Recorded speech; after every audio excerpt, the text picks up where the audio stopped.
You probably think, that was quick. They only just announced the sequel for Jurassic World Evolution. I pre-recorded this video before the Gamescom weekend, expecting them to drop a sequel. That didn't quite turn out the way I had hoped. When we got no news at Gamescom about a Jurassic World Evolution sequel, a lot of us lost hope. It has led many to believe that there will be no Jurassic World Evolution 2. 2020 is truly a ruthless year. But what if Universal had already told Frontier the same thing they made public today, that Jurassic World Dominion is delayed until 2022? Then the radio silence about a game sequel makes more sense. A sequel would logically release alongside the movie. If the movie was still coming out in 2021, there'd be reason for concern considering the lack of news about a Jurassic World Evolution 2. But now that the movie has been pushed back, a game sequel is possible again. If Dominion is not coming until 2022, it means a game sequel is not coming until 2022, which means a trailer wouldn't be coming until 2021. All of a sudden, the fact that we haven't heard anything about a sequel yet doesn't actually mean anything. You know, mum's the word. Obviously, no sequel to Jurassic World Evolution has been confirmed. All we have is a year-old leak and logic.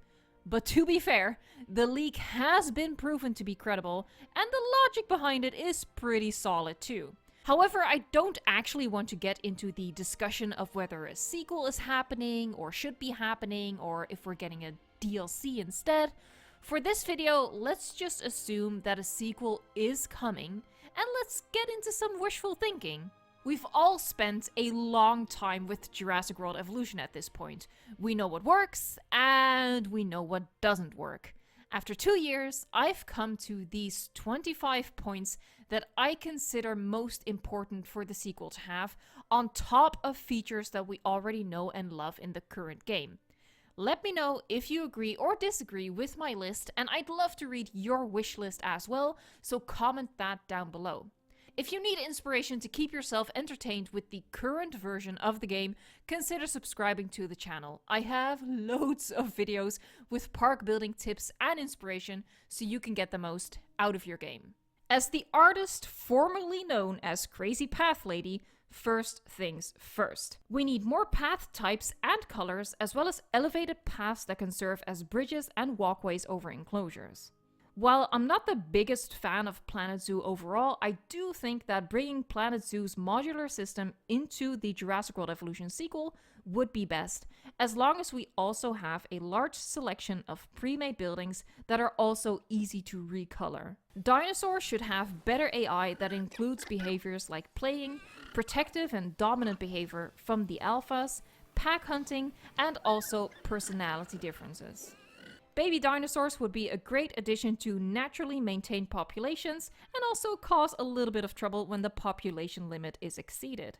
At least 50 dinosaurs in the starting roster, including the Mosasaurus. That should not be in a DLC. A first-person guest mode as well as online park sharing so we can walk through our own parks and also visit other people's parks. Bigger maps, including maps that encompass an entire island instead of, us being boxed in by mountains, and also an island randomization feature.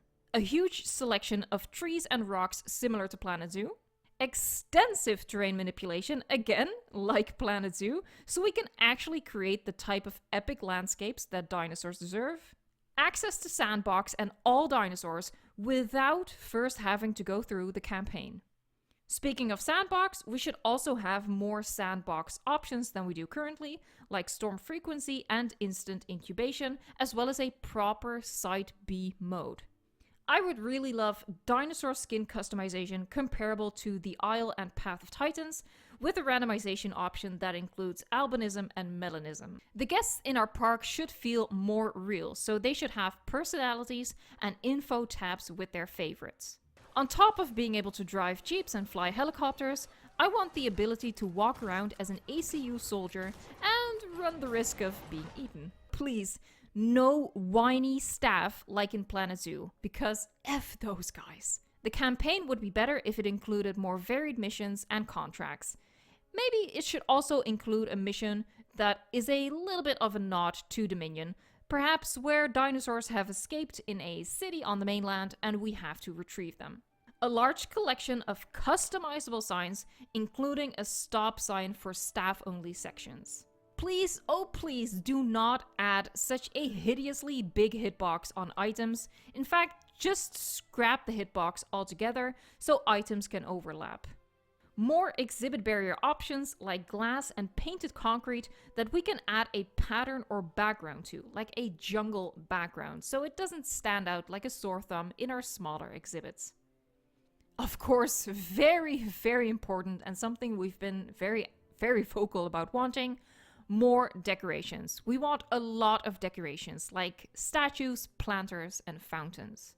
As well as more decorations, our parks would look so much better if we had more attractions, like a helicopter tour, a hot air balloon tour, a Ferris wheel, and of course the log gallery from Jurassic World, as well as visibility on fences. We should not have to rely on attractions alone for visibility. I think everybody has wanted a petting zoo for dinosaurs since seeing it being featured in the Jurassic World movie. So please make that happen. It'll be so awesome to be able to add dinosaurs of a specific species or juveniles of a specific species to a gentle giant's petting zoo. For our mosasaur and other marine reptiles, we need the ability to build proper tanks with glass walls, but we should also be able to place them in any body of water like a natural lake. Again, similar to Planet Zoo and of course also Planet Coaster, sharing blueprints of our custom builds on Steam would make it so much easier to add to your collection of buildings. Last but certainly not least, we need some hotkeys, and most important of all, we need an undo key. Please, Frontier, please. To conclude, I will say that very few of these are actually musts for me. Knowing me, I'll probably love the sequel no matter what. But these were just my wishes for a perfect Jurassic Park builder. Now you might be thinking, what's the point of talking about this when a game hasn't even been announced? Even if it is in development, what's the point? Well, this is exactly the moment where you would express what you want out of a game while a game is still being developed and things might still be subject to change. Although, of course, we've been pretty vocal over the past 2 years about what we want. Next year, we'll hopefully have reason to look back at this video and see to what extent they actually made the Jurassic Park builder of my personal dreams. Thank you so much for watching, and until next time, enjoy the game!